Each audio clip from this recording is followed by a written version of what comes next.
Hello friends, कैसे आप सब लोग। एक बार आपका बहुत बहुत स्वागत है हमारे चैनल द नोशन ट्री में। और काफ़ी दिन बाद हम मिल रहे हैं दोस्त, तो थोड़ा बहुत टेक्निकल इशू की वजह से नहीं मिल पाया था आपसे।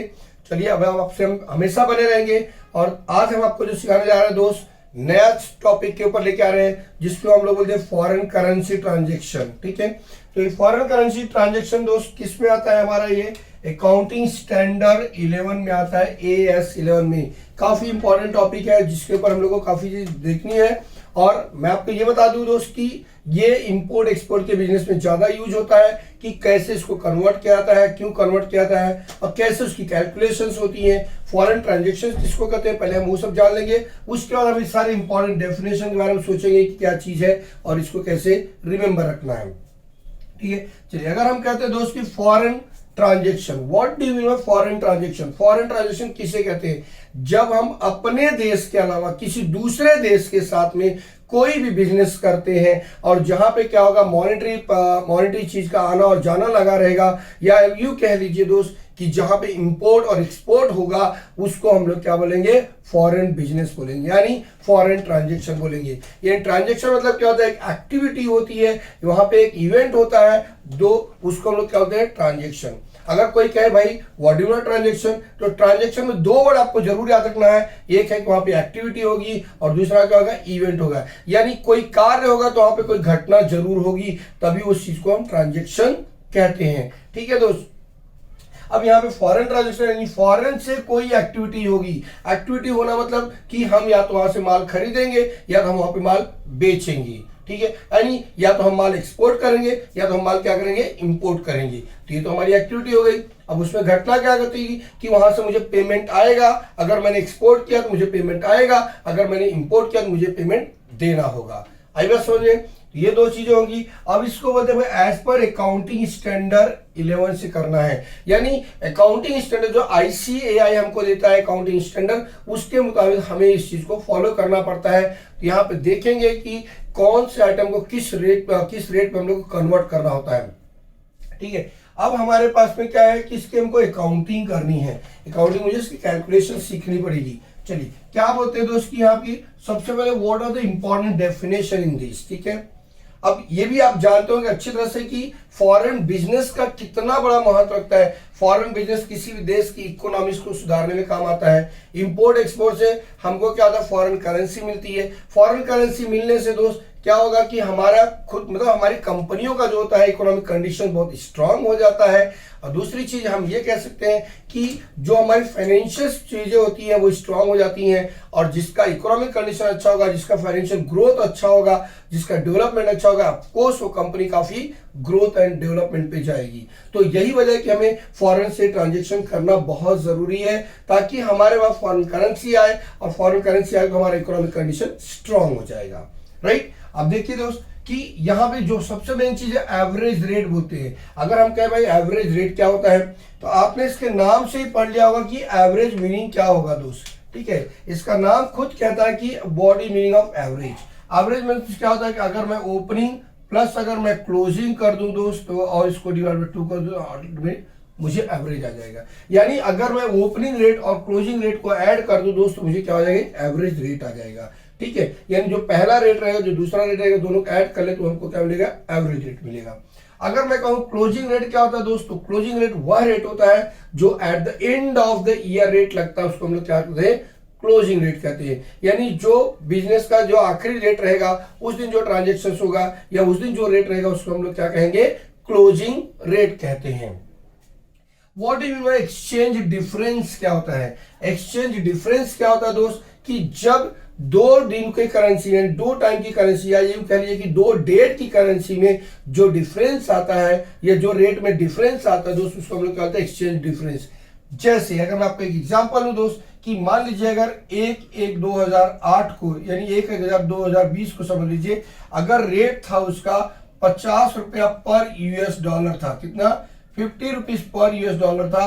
अगर ये दोस्त अगर मैं यहाँ पे 2020 लूं और कह दूं कि भाई यहाँ पे 60 रुपीज या 52 रुपीज पर US डॉलर हो गया, कितना, 52 रुपीज पर US डॉलर हो गया। तो देखिए कितना डिफरेंस आ रहा है, ये 50 रुपीज है और ये कितना है, 52 है। तो डिफरेंस कितना होगा दोस्त, ₹2 पर डॉलर डिफरेंस हो गया। इसे कहते हैं कि एक्सचेंज डिफरेंस, यानी अदला बदली में जो डिफरेंस आएगा। एक्सचेंज मतलब होता है अदला बदली करना, यानी जब हम इन दोनों को एक दूसरे से चेंजेस करके देख रहे हैं तो हमें जो डिफरेंस लिखेगा that is called by exchange difference. अब हम कहते हैं एक्सचेंज रेट क्या होता है। एक्सचेंज रेट वह रेट होता है जिसमें किसी करेंसी को हम लोग क्या करते हैं, कन्वर्ट करते हैं। जैसे अगर हम कहते हैं $1 इज इक्वल टू 75 रुपीज, यानी ये हो गया आपका एक्सचेंज रेट हो गया। इसको हम लोग क्या कहेंगे, एक्सचेंज रेट। यानी अगर आप $1 दोगे तो आपको 75 रुपीज मिलेगा, उसको हम लोग बोलते हैं एक्सचेंज रेट। यानी $75 के बदले में आपको $1 मिलेगा, या यूं कह लीजिए कि $1 पाने के लिए हमें ₹75 देना पड़ेगा, जो भारत की करेंसी है। फेयर वैल्यू कहते हैं, मतलब जो उसकी ओरिजिनल वैल्यू होती है उसको हम लोग फेयर वैल्यू कहते हैं। मॉनेटरी आइटम, ये बहुत इंपॉर्टेंट है, कभी एग्जाम में पूछा था कि what do mean monetary item. Monetary item वो आइटम होता है दोस्त जिसका हम लोग मनी में कन्वर्ट कर सकते हैं, ठीक है, जिसको हम जब चाहे तो पैसे में कन्वर्ट कर सकते हैं, या यूं कह लीजिए the transaction which are converted into the money और which is related with the money.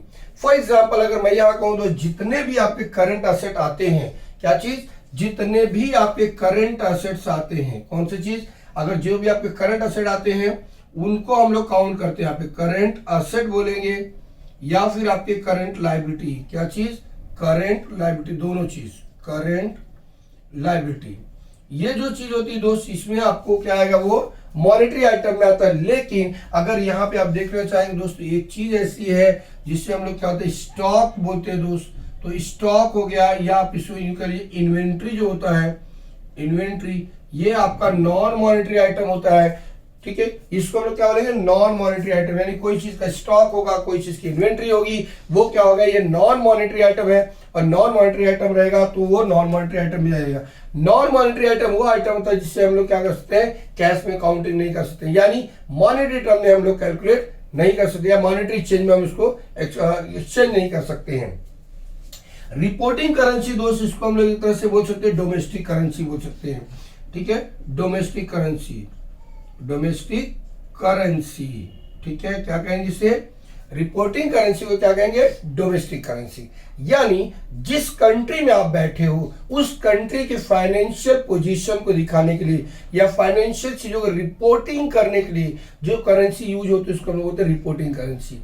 जैसे अगर हम इंडिया में बैठे हैं तो हमें क्या करना पड़ेगा, इंडिया का जो फाइनेंशियल स्टेटमेंट होता है, यानी जो प्रॉफिट एंड लॉस होता है, जो बैलेंस शीट होता है, अगर हमको उसको दिखाना है तो हमें इंडियन करेंसी में दिखाना होगा, क्योंकि जो इंडिया में लोग बैठे हैं उसको इंडियन करेंसी में ही रीड करना जानते हैं। उनको अगर मान लीजिए छोटे इन्वेस्टर है जो उतना नहीं जानकार है, जिनको फॉरेन करेंसी की जानकारी नहीं है, तो अगर उसमें हमने लिख दिया तो हो सकता है इंडियन इन्वेस्टर ना समझ पाए उसको, वो समझने के क्या होगा, तकलीफ होगा। इसलिए हम लोग क्या करते हैं, उसको रुपए में कन्वर्ट करते हैं, ठीक है। तो रुपए में हम कन्वर्ट करते हैं तो उसको हम लोग क्या बोलते हैं यहाँ पे, रिपोर्टिंग करेंसी, यानी वह करेंसी जिस करेंसी के अंदर किसी भी देश का फाइनेंशियल स्टेटमेंट दिखाया जाता है उसे रिपोर्टिंग करेंसी कहते हैं। यानी the currency which is used for showing the financial statement of a company in a country.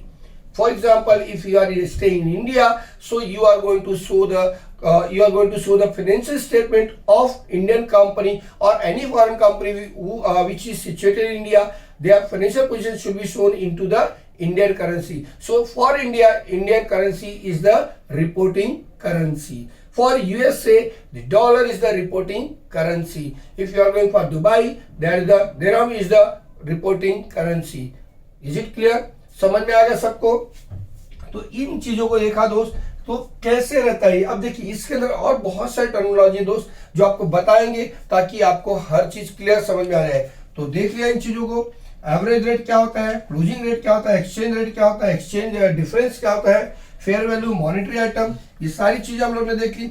चलिए अब दूसरी चीजों को देखते हैं दोस्त। इसके अंदर और बहुत सारे इंपॉर्टेंट पॉइंट जो आपको की जर्नल एंट्री मारने में काफी मदद करेंगे। जो चीज काफी मददगार साबित होगा वो चीज देखना बहुत जरूरी है। ये तो थी जो टर्मिनोलॉजी थी, जो डेफिनेशन थे, उनको हम लोग ने देखा, राइट। अब देखते हैं कि क्या ऐसा पॉइंट्स है जो हमें जर्नल एंट्री मारने में बहुत इजी करेगा। ये जो वर्ड है दोस्तों तो फिलअप में आएगा, तो कंफर्म है, कहीं भी आप जाओ तो फिलअप में पूछते हैं। तो सबसे बड़ी बात दोस्त, जब भी आप जर्नल एंट्री करते हो, पहली बात तो आपको देखना है, फर्स्ट यू हैव टू सी, क्या देखना है, फर्स्ट यू सी वेदर, ठीक है, first you see whether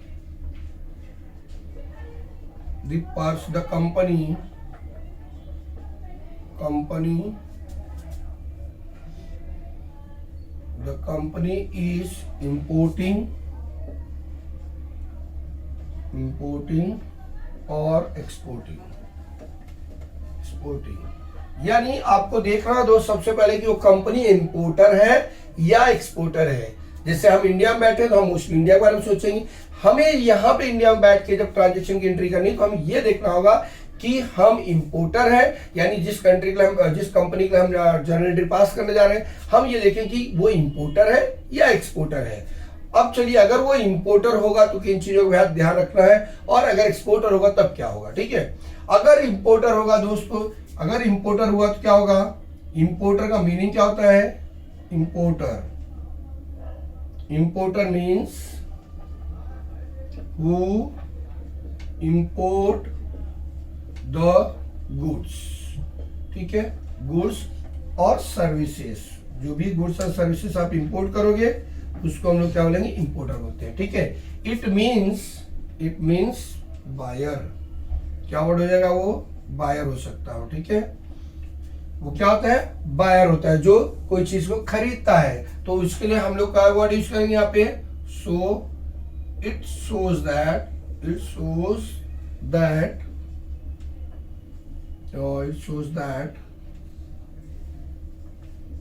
the importer has purchased, the company has purchased the goods, ठीक है। क्या क्या उन्होंने गुड्स को खरीदा, गुड्स को और सर्विसेज, यानी जो इंपोर्टर है वो क्या करता है, गुड्स और सर्विसेज को क्या करता है, खरीदता है। अब ये सोच लीजिए दोस्त, जब खरीदता है तो इसका मतलब उसको क्या करना होगा, पेमेंट करना होगा, ठीक है। तो इंपोर्टर के पॉइंट ऑफ व्यू क्या होगा, पेमेंट होगा, ठीक है। तो इंपोर्टर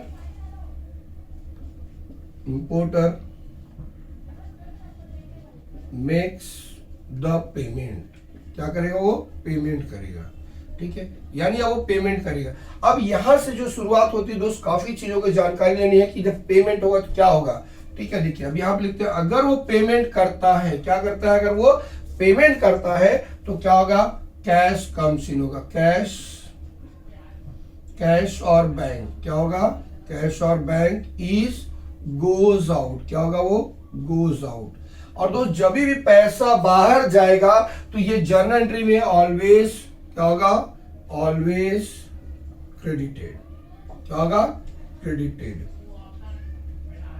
क्या होगा। अगर वो इंपोर्टर है तो पेमेंट करेगा, अगर पेमेंट करेगा तो कैश है, बैंक क्या होगा, कैश और बैंक क्या होगा, गोज आउट होगा। और अगर गोज आउट है तो हमेशा क्या करना है आपको, जर्नल एंट्री में उसको क्रेडिट करना है, हमेशा क्रेडिट होगा अगर वो इंपोर्टर, क्योंकि वो पेमेंट करेगा, ठीक है। अब अगर हमारा बी अगर हम देखते हैं दोस्त कि अब वो अगर पेमेंट करेगा तो क्या होगा, ठीक है, यानी वो क्या होगा, उसके लिए फिर परचेस अकाउंट क्या होगा, परचेस अकाउंट क्या होगा, वो हमेशा डेबिट होगा, क्या होगा, डेबिट होगा, purchase account is always debited, ठीक है। अब क्या होगा कि अब यहां पे देखने वाली बात है कि क्या होगा, अब see if rate of exchange, if rate of dollar is increase, अगर डॉलर रेट क्या होता है, इंक्रीज होता है, ठीक है। तो if dollar rate is increase then importer will get loss, यानी अगर डॉलर का रेट बढ़ता है तो इंपोर्टर को क्या होगा, लॉस होगा। और अगर if dollar rate is decrease, if dollar rate is decrease, then importer importer will gate profit, will get profit, क्या होगा इंपोर्टर को? प्रॉफिट। यानी जब डॉलर रेट क्या होगा? इंक्रीज होगा तो इंपोर्टर को होगा लॉस, और जब डॉलर रेट डिक्रीज होगा तो इंपोर्टर को क्या होगा? प्रॉफिट होगा। ठीक है, अब यहां पे और चीजें जानने की जो जरूरत है दोस्त, उसको देखते हैं, उसको भी आपको लिख के दे रहे हैं। देखिए नेक्स्ट है, अगर मान लीजिए डॉलर रेट क्या होता है? इंक्रीज होता है, ठीक है, तो उसको क्या होगा? लॉस हो जाएगा। तो यहां पे अगला वर्ड ई वर्ड याद रखिए, if loss then FEF account is always debited, क्या होगा? हमेशा वो डेबिटेड इन जर्नल एंट्री। यानी जब भी होगा क्या होगा? अगर लॉस हुआ तो FEF अकाउंट क्या होगा? वो डेबिट हो जाएगा। ठीक है, और अगर प्रॉफिट हुआ तो EF के बाद लिखेंगे if profit the FEF account is always credited. ठीक है, अगर क्या होगा कि अगर प्रॉफिट हुआ तो FEF अकाउंट हमेशा क्या होगा? क्रेडिट होगा। ठीक है, अब आपको बोले भाई FEF का तो फुल फॉर्म नहीं बताया। यस सर, FEF का फुल फॉर्म भी जानना जरूरी है। EFGH आएगा अभी यहाँ पे, तो FEF का फुल फॉर्म क्या होता है? Foreign exchange fluctuation.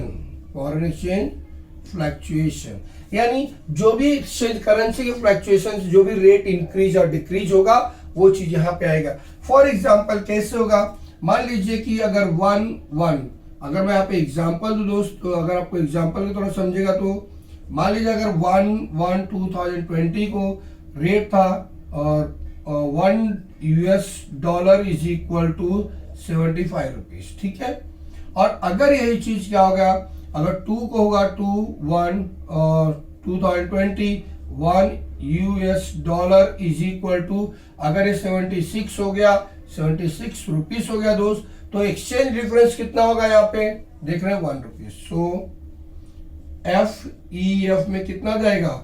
1 rupees per $। यानी ₹1 पर $। क्या हो गया? वो चीज इंक्रीज और डिक्रीज, यानी इंक्रीज हो रहा है, यहाँ पे इंक्रीज हो रहा, और ऐसे ही क्या होगा दोस्त? डिक्रीज होगा। तो ये थी जो इंपोर्टर के बारे में आपने सीखा। अभी अगले वीडियो में आप तब तक देखते रहिए, हम आपको सिखाएंगे कि एक्सपोर्टर कैसा होता है, काफी कुछ आपको बताएंगे दोस्त। उसके बाद हम आपको सम सिखाएंगे, और देखिए आप एकदम एक्सपर्ट हो जाएंगे। हार्डली 2-3 लेक्चर पहले आपको पूरा अच्छे से थ्योरी देखना होगा, फिर हम आपको दिखाएंगे। ठीक है, और आप देखते रहिए, तब तक देखते रहिए हमारा चैनल द नोशन ट्री। और प्लीज अगर आपने सब्सक्राइब नहीं किया तो प्लीज आप जल्दी जल्दी सब्सक्राइब कर दीजिए। और sorry for late sending the video, अब ऐसा नहीं होगा दोस्त। So thanks a lot for all of you, thank you.